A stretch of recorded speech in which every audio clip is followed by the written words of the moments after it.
اعوذ باللہ من الشیطان الرجیم بسم اللہ الرحمن الرحیم وَنُيَسِّرُكَ لِلْيُسْرَىٰ فَذَكِّرْ إِن نَّفَعَتِ الذِّكْرَىٰ، آپ تو یاد دہانی کراتے رہیے اگر فائدہ دے سمجھانا۔ اور اس میں در حقیقت یہ ہے کہ ذکر جو ہے اللہ تعالیٰ کا اور اللہ تعالیٰ کی تذکیر جو ہے، اگر تو کہہ دیا ہے یہاں پر اگر فائدہ پہنچائے، لیکن اس کا یہ مطلب نہیں کہ اگر فائدہ پہنچائے تبھی تذکیر کی جائے، اس لیے کہ آگے آ رہا ہے سَيَذَّكَّرُ مَن يَخْشَىٰ، یعنی آپ اگر تذکیر کریں گے تو جس کے دل میں کچھ خوف ہے اس کو تو فائدہ ہو جائے گا نا۔ آپ تذکیر فرما رہے ہیں، نئی وحی آ گئی ہے، اسے آپ نے پڑھ کر سنایا ہے، وہ جن کو پرواہ نہیں ہے ان کو تو فائدہ نہیں ہوگا، لیکن آپ کے اہل ایمان ساتھیوں کے علم میں اضافہ ہوگا، ان کے اندر اور جو ہے ایمان جو ہے بڑھے گا۔ سَيَذَّكَّرُ مَن يَخْشَىٰ وَيَتَجَنَّبُهَا الْأَشْقَىٰ، البتہ جو شقی ہے، بدبخت ہے، وہ اس سے اپنا پہلو کترا جائے گا، وہ پہلو موڑ لے گا۔ الذی یصلی النار الکبریٰ، جس کا انجام پھر یہ ہونا ہے کہ وہ بڑی آگ میں جھونکا جائے گا، داخل ہوگا بڑی آگ میں۔ ثم لا یموت فیہا ولا یحییٰ، پھر نہ اس میں وہ مرے گا اور نہ زندہ رہے گا، نہ زندوں میں نہ مردوں میں۔ لا تبقی ولا تذر، سورہ مدثر میں جو آیت آئی تھی، ثم لا یموت فیہا ولا یحییٰ، پھر نہ اس میں اس کو موت آئے گی، نہ وہ زندوں میں ہوگا نہ مردوں میں۔ قد افلح من تزکیٰ، یقیناً کامیاب ہو گیا وہ، یہ مضمون بھی آگے اب پھیلے گا اور بڑھے گا، ترقی کرے گا۔ قد افلح من تزکیٰ، بے شک کامیاب ہوا وہ کہ جس نے تزکیہ حاصل کر لیا، اپنے آپ کو پاک کر لیا۔ یعنی انسانی روح جو ہے وہ اس جسم میں جب قید کی گئی ہے، بنایا گیا بہت بلند، لقد خلقنا الانسان فی احسن تقویم، پھر ڈالا ہے اس میں، اس حیوانی جسد کے اندر، ثم رددناہ اسفل سافلین۔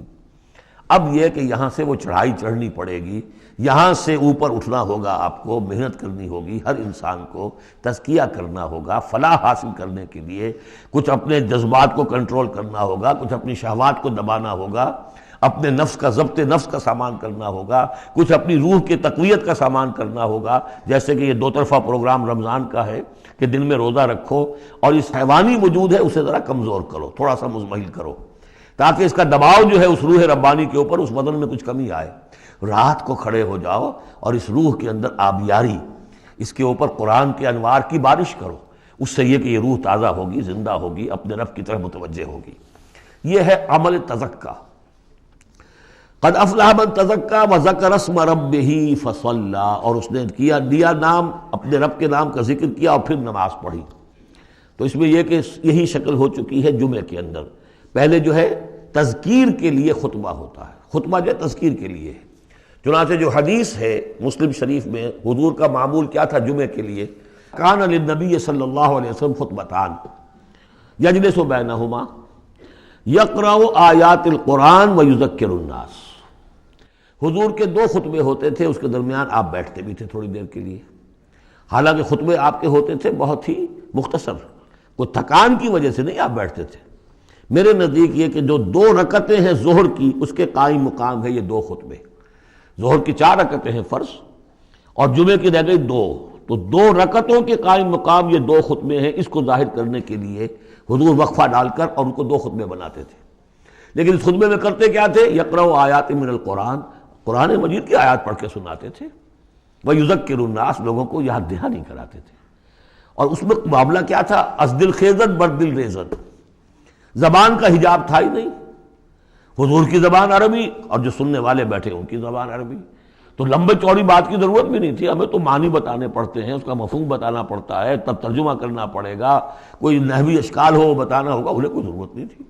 مختصر ترین خطبہ ہوتا تھا اور اس میں تذکیر، یاد دہانی۔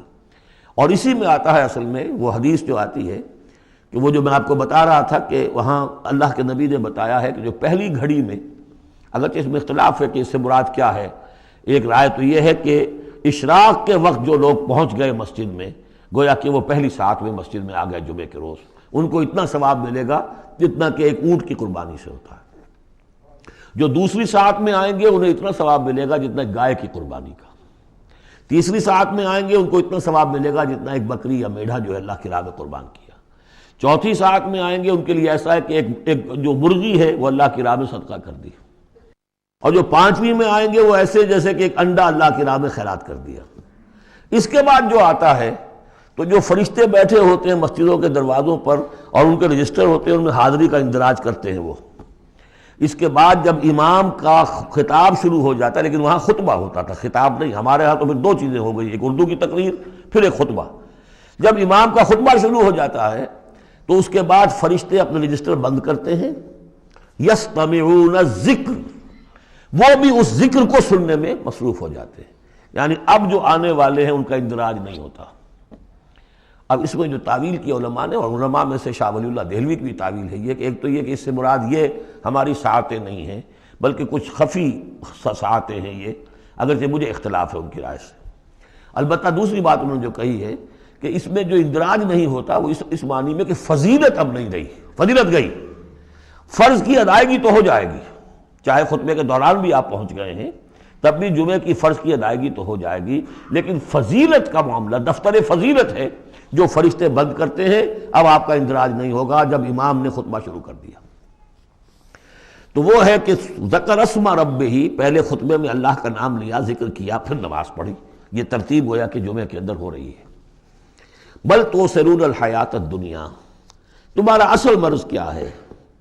تم دنیا کی زندگی کو ترجیح دیتے ہو. اللہ اللہ خیر صلی اللہ، میں نے یہی کہا تھا نا کہ بما قدم واخر، کسے آگے رکھا کسے پیچھے رکھا، سارا فیصلہ تو اس میں ہے. مقدم آخرت ہے اور دین ہے یا دنیا ہے. یا تو آپ نے مقدم بنا دیا آخرت کو تو جتنی دنیا مل جائے اللہ کا فضل ہے، اللہ کی طرف سے دین ہے، بونس ہے. لیکن اگر آپ نے مقدم بنا لیا دنیا کو تو پھر آپ گئے. بس یہ ہے سارا کانٹے کی بات جو ہے. تو اس حوالے سے بل تؤثرون الحیات الدنیا کلا بل تحبون العاجلہ وتذرون الآخرہ. تمہارا اصل مرض یہ ہے، تم اس عاجلہ سے محبت کرتے ہو، اس کا نفع بھی نقد نقصان بھی نقد، تکلیف بھی فوراً محسوس ہو گئی اور راحت بھی فوراً محسوس ہو گئی، اور آخرت کا نفع نقصان بھی قرض ہے، ادھار ہے، اس کی تکلیف اس وقت محسوس نہیں ہو رہی. انگارے بھر رہے ہیں اپنے پیٹ کے اندر لیکن وہ انگارے اس وقت پیٹ کو جلا نہیں رہے ہیں. وہ انگارے ظاہر ہو جائیں گے قیامت کے اندر، وہ جلائیں گے اس وقت، لیکن انگارے بھر اس وقت رہے ہو. جو فرمایا کہ جو یتیموں کا مال ہڑپ کرتے ہیں ناحق طور پر، ما یاکلون فی بطونہم الا نار، وہ آگ بھر رہے ہیں اپنے پیٹوں کے اندر، لیکن اس وقت وہ آگ ٹھنڈی ہے، شوگر کوٹڈ ہے، اوپر اس کے انسولیشن ہے، وہ آپ کے معدے کو جلاتی نہیں جا کر، لیکن وہی ہے تو آگ. بہرحال تم ترجیح دیتے ہو دنیا کو، والآخرۃ خیر وابقیٰ، جبکہ آخرت بہتر بھی ہے اور باقی رہنے والی ہے. ان ھذا لفی الصحف الاولی، یہی بات تھی پرانے صحیفوں میں. اصل میں یوں سمجھیے کہ جو کانٹے کی بات ہے وہ یہ ہے، جو اصل شے ہے ہدایت اور ضلالت کی جو بات ہے، راز وہ یہ ہے کس کو مقدم کس کو مؤخر، دنیا یا آخرت. صحف ابراہیم و موسیٰ، صحف اولا یعنی ابراہیم کے صحیفے اور موسیٰ کے صحیفے، ان کا ذکر پہلے بھی آیا ہے. تو موسیٰ کے صحیفے ہمیں معلوم ہے، ابراہیم کے نہیں. جیسا کہ میں نے عرض کیا، میری ایک رائے ہے کہ جو ہندوؤں کے ہے اپنشد، وہ میرے نزدیک صحف ابراہیمی کی بگڑی ہوئی بدلی ہوئی شکلیں. صدق اللہ العظیم.